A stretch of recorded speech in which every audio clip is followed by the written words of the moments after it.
Olá, eu sou o Fernando Rocha e esse é o Na Medida do Possível, ou Quase, um não manual sobre a vida saudável. Não manual porque a gente, felizmente, não tem manual.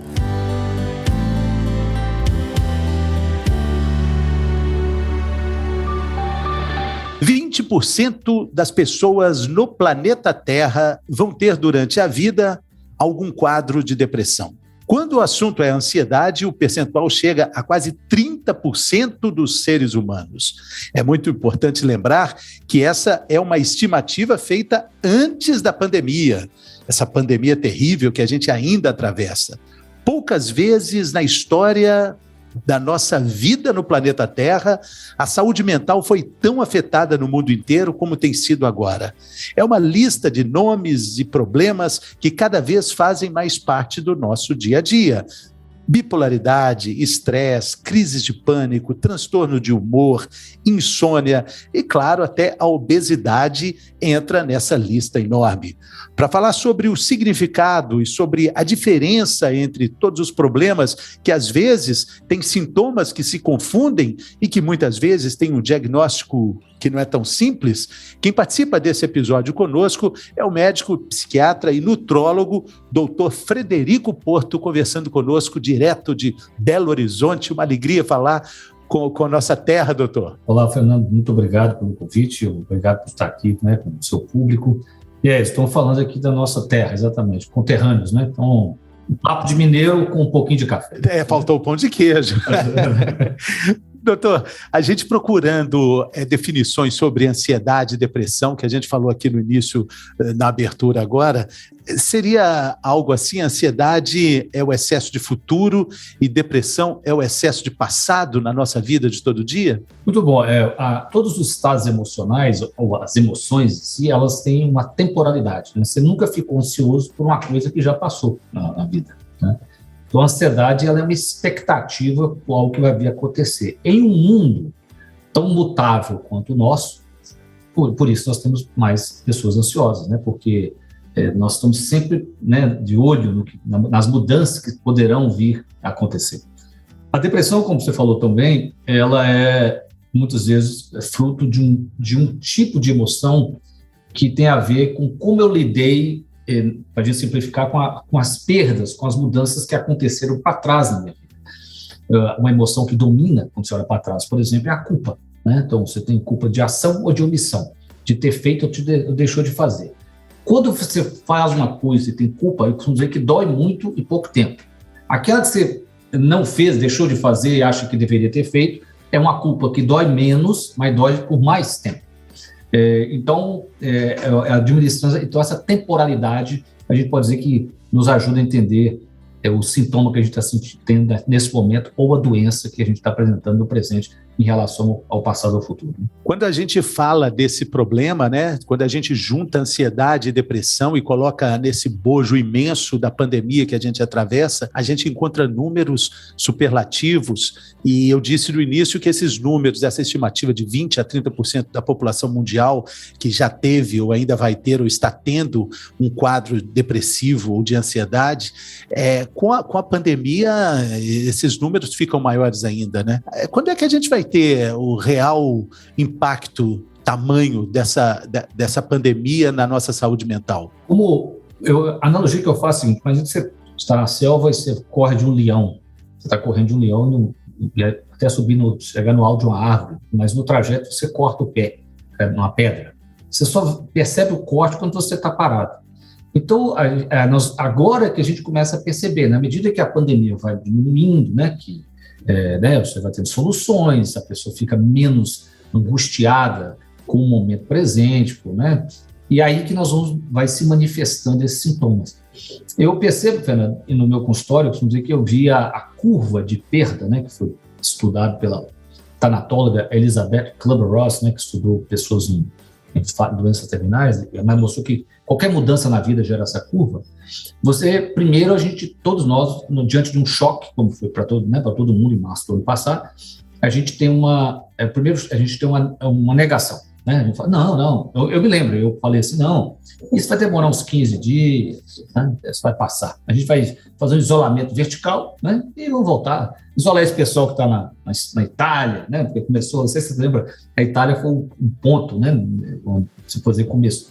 No Ocidente, foi dos primeiros países a ter. Então, mas a negação, ela funciona até um momento, porque a realidade continua batendo a porta. E aí você fica com raiva.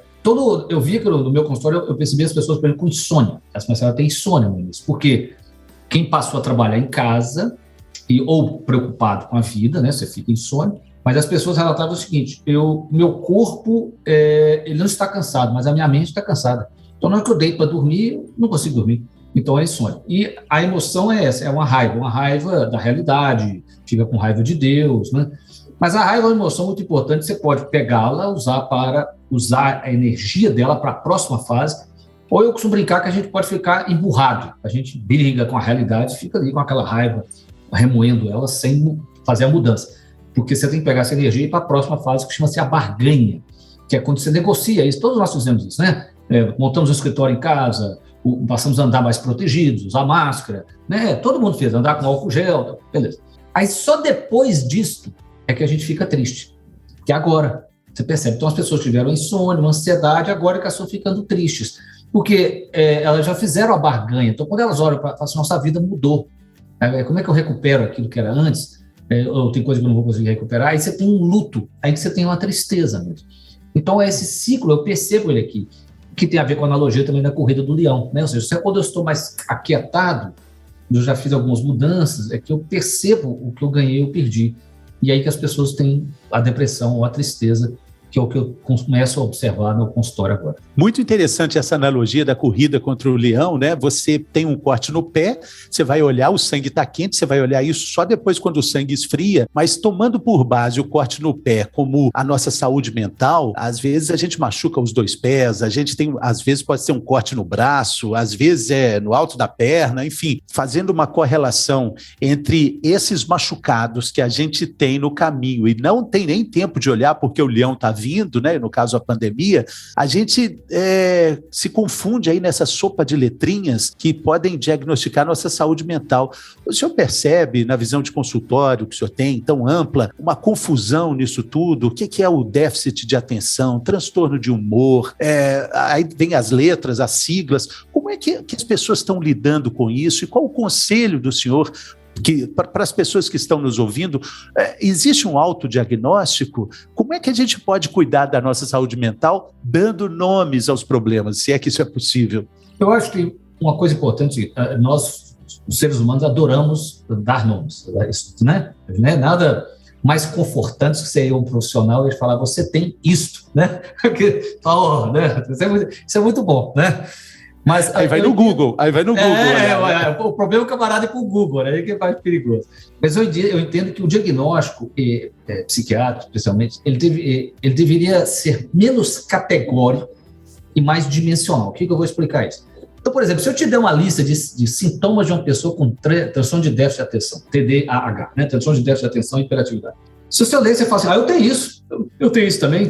Não, você tem no levezinho, você não tem a doença, entendeu? É dimensional, né? Você tem traços, todo mundo tem, num mundo desse que rouba a nossa atenção o tempo todo, especialmente a tecnologia, é claro que você vai ter alterações da sua atenção, mas você não tem a doença, não é verdade? Você não tem a doença. Então, o diagnóstico deveria ser como se fosse um espectro, né? Como se fosse eu abrir um leque, assim, para a pessoa, né, o ouvinte compreender. De um lado extremo do leque estão as doenças, os quadros mais graves, do outro extremo do leque estão as coisas leves.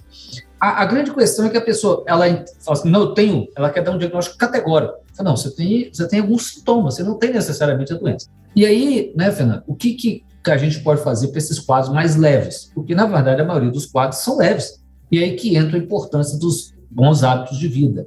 Porque se eu tenho bons hábitos de vida, eu aumento a minha resiliência. Ou seja, se eu cuido bem do meu corpo, se eu me alimento, né, se eu me movimento, me alimento, durmo, eu já tenho uma resiliência física maior. Se eu aprendo, como você falou tão bem, mesmo na corrida, no meio se eu machuquei o meu pé, não percebi, se eu melhoro a minha autoconsciência dos estados emocionais que dominam o meu dia e aprendo a lidar com isso de uma outra forma, e isso tem como aprender, e você acaba amenizando bastante para que você não tenha que chegar num ponto que precisa de ser medicado. Senão, nós vamos medicar todo mundo. E assim, isso eu discordo, porque é o que eu falei, é uma dimensão, são leves, não são quadros graves, né? Nesse contexto, também existe um outro fator muito complicado quando a gente fala de saúde mental, que a pandemia nos trouxe de uma forma avassaladora, que foi o sentido e a sensação e a consciência, a percepção de que a gente não tem controle sobre as coisas. Esse impacto é muito significativo quando a gente fala de plenitude, quando a gente fala até mesmo de autocuidado, né, doutor? Exatamente. A certeza sempre nos rondou, né? Mas em um mundo mais estável, a gente vive um eterno equilíbrio entre a ordem e o caos, né? Tanto externamente como dentro da gente, né? E nós, para criarmos uma ordem, a gente tem um mapa para nos orientar na realidade. Não é isso? Então, não é assim, é um mapa. E quando surge uma coisa como a pandemia, você não esperava, aquilo surge na realidade, é como se aquele mapa que você tivesse para andar naquele terreno, você fala assim, esse mapa não vale nada, porque o meu mapa não previu isso, mas não era para prever. Então, é como se o caos invadisse toda a ordem, fica tudo bagunçado. E aí nós temos que reconstruir essa ordem interna e externa.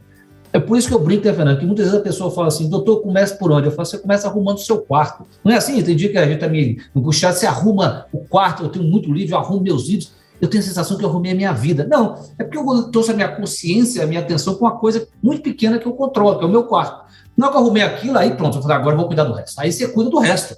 Não é isso? Você trouxe uma ordem, então você traga a ordem, focando, e o único jeito de conseguir fazer isso é colocar atenção naquilo que a gente tem controle. Porque se a gente não fizer esse esforço, a gente vai ficar se preocupando, que é da natureza humana, com muitas coisas, na maioria das vezes, que nós não temos controle nenhum. E isso só nos adoece mais e mais, ainda mais numa crise dessa. Esse é o paradoxo. No meio dessa incerteza, eu tenho que trazer a minha consciência para aquilo que eu controlo, porque isso me traz uma segurança interna e eu consigo reconstruir o meu mapa interno para lidar com a desordem, né, com o caos da realidade. Que sempre foi inevitável, mas a gente tinha essa falsa sensação de um controle que agora ficou escancarado, que a gente não tem, né? Mas, doutor, o senhor falou muito bem sobre esses sintomas que a gente procura para fazer uma conexão, encontrar pontos de contato com doenças que já estão estabelecidas. Aí eu tenho isso, eu me encaixo ali e tal.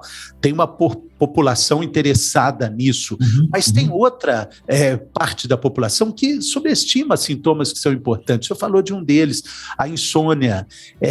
Eu imagino que o número de diagnósticos de insônia e de problemas ligados à insônia deve ter aumentado bastante, né? Quais são os outros sintomas que estão aí rondando a nossa vida de todo dia, de certa forma decorrentes da depressão, da pandemia, e que a gente vai negligenciando? Então, começando com o sono, o que você falou também, nós temos 2 tipos de insônia básica. Para começar a dormir, que essa geralmente tem como causa a ansiedade, e aquela insônia que você deita, dorme e acorda no meio da madrugada. Essa é uma insônia já está alterando o ritmo interno do organismo, é uma insônia mais ligada a quadros depressivos, tá certo? Então, a insônia seria uma delas. A pessoa atentar para a desesperança, falando do futuro, não é isso? Porque todos nós temos que ter um futuro, porque o futuro da ansiedade te puxa patologicamente, não é isso? Vamos dizer assim, né? Em excesso, ansiedade em excesso. Mas você tem que ter um futuro que te inspire, que esteja te aguardando. Eu vou dizer assim, é o filho que você quer ter, o emprego que você quer ter, a faculdade que você quer terminar. Então, é um futuro que me puxa. Então, isso é importante eu ter. Então, a esperança. A pessoa tentar, e claro, né, Fernando, a pandemia mudou isso tudo, coisas que antes davam muito prazer a ela, que ainda são possíveis de serem feitas, e ela não tem prazer mais em fazer. Então, a pessoa gostava de se encontrar com os amigos, ela pode se encontrar e ela parou de fazer isso. A pessoa gostava de ler, gosta de ler e parou de ler. Então, quando essas coisas que te dão, porque esses prazeres que nós temos, eu costumo dizer que eles são como se fosse um remédio mesmo, né? É um antídoto para os desafios da vida. E quando você passa a não buscá-los, é um sintoma também para você preocupar. Então, é o sono, a quebra do padrão seu do sono, eu diria, a desesperança, e essa falta de prazer em coisas que eram prazerosas há pouco tempo atrás. E a valorização de sentimentos, a gente sempre fala aqui, em outros episódios, a gente já tratou muito sobre essa felicidade tóxica, né? A falta de entendimento de sentimentos que são muito importantes para a nossa constituição. Entre eles, gosto sempre de falar do medo. O medo veio com tudo nesse tempo nublado. Como é que a gente pode lidar melhor com o nosso medo, doutor? Fazer dele um componente efetivo da nossa persona? Então, vamos considerar que a nossa mente é dividida em uma dimensão consciente e uma dimensão inconsciente que opera sem a gente precisar de se preocupar. Né? Que essa parte, até a quantidade de informação que ela lida é muito maior do que a da nossa consciência. Todas as emoções é um mecanismo inteligente que a mente achou para lidar melhor com aquela realidade. Então, quando você fala de uma emoção como medo, toda emoção tem um atributo funcional, ela tem uma intenção muito importante. Então, toda emoção, quando ela emerge em nós, o que a gente deveria fazer é parar e entender o que ela quer nos dizer, não é isso? Então, não necessariamente combatê-la, né? Não é combater, você tem que... Qual o atributo funcional daquele medo? É o medo que eu tenho de perder, o meu medo é quando o meu espaço, quando esse caos está invadindo em demasia a minha ordem. Então, que mensagem que eu estou recebendo? Né? Como que eu lido com isso?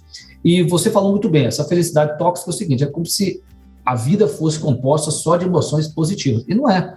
Tanto é que quem assistiu Divertidamente vai lembrar que nós temos 5 emoções básicas: alegria, tristeza, medo, raiva e nojo. Só tem uma emoção agradável aqui, que é a alegria. A outra é tristeza, medo, raiva e nojo. Então, eu costumo brincar que nós nascemos no muro, né? Você já nasceu para cair para o lado das 4 e não para o lado da primeira. Então, você vai ter emoções negativas, com certeza, na vida. E essa capacidade de administrá-las, de compreender quando a emoção emergir, porque a intensidade da emoção, ela, se você não der atenção para ela, ela aumenta a intensidade, não é isso? O medo. Então, é como se a nossa mente inconsciente jogasse uma semente de medo. Fala assim, deixa eu chamar a atenção. Se não prestou atenção, ela grita. Se não prestou atenção, ela joga uma bomba. Porque ela quer que aquela emoção tenha uma função importante no sistema. Então, o que eu digo é o seguinte, veja, tenta entender o que tem de importante, aí sim você pode gerenciar, e aí eu costumo dizer, se a pessoa aprender a respirar, ela resolve metade dos problemas da vida dela, porque todo padrão emocional tem um padrão respiratório. Então, aprendeu a respirar, metade dos problemas da vida estão resolvidos. A outra metade disso, ou seja, 25% do total, você tem que fazer terapia, e 25% não tem cura mesmo, a gente deixa para as outras existências, mas você já pode se ocupar com 75%, que já é muita coisa. É muito legal entender que a respiração ela tem um ciclo que é da própria vida. Você inspira, expira, faz uma pausa e retoma de novo. A vida ensina isso a todo momento e a gente faz isso a todo momento. Só falta a gente enxergar e entender, né, doutor? Agora, o senhor como médico, a gente já caminhando aqui para o fim da nossa conversa mineiríssima aqui, como é que entram os remédios quando necessários e como vencer a resistência tão grande que existe com eles? O senhor já falou que não é favorável, a gente não vai colocar Lexotan na caixa d'água. Isso. Mas quando é que eles são necessários? Você sabe, né, Fernando, a psiquiatria é a única especialidade, costumo dizer, que a pessoa, ela está sofrendo e ela não quer tomar um remédio. É uma coisa curiosa, por um preconceito. Ou pior, ela está bem, mas ela quer parar o remédio. Mesmo que o remédio não esteja trazendo nenhum efeito colateral, né? Remédios seguros, né? Sem problemas de efeitos colaterais a longo prazo. Então, eu acho o seguinte, a pessoa não tem que ter vergonha, sofrer de graça, por quê? Né? Ela tem que procurar ajuda, porque a tecnologia, a ciência está aí para nos ajudar a lidar com isso. E esse estigma, Fernando, você sabe que eu tenho uma teoria hoje, e eu acredito que o estigma com a doença mental é algo tão... Porque isso é algo que a gente discute há 30 anos, no mínimo, né? Conversamos aqui com o Dr. Frederico Porto, psiquiatra, nutrólogo. A gente ainda não falou sobre alimentação, a gente não falou sobre pão de queijo, como é que ele ajuda ou atrapalha. Fica para um próximo episódio, Dr. Será um prazer. Muito obrigado por sua generosidade aqui conosco, gratidão pelo seu tempo e boa sorte aí nessa jornada. Eu que agradeço, Fernando, muito obrigado pela oportunidade de poder ter uma conversa tão boa aqui, espero que seja útil aí para os seus ouvintes. Com certeza, com certeza. Valeu, pessoal, até semana que vem.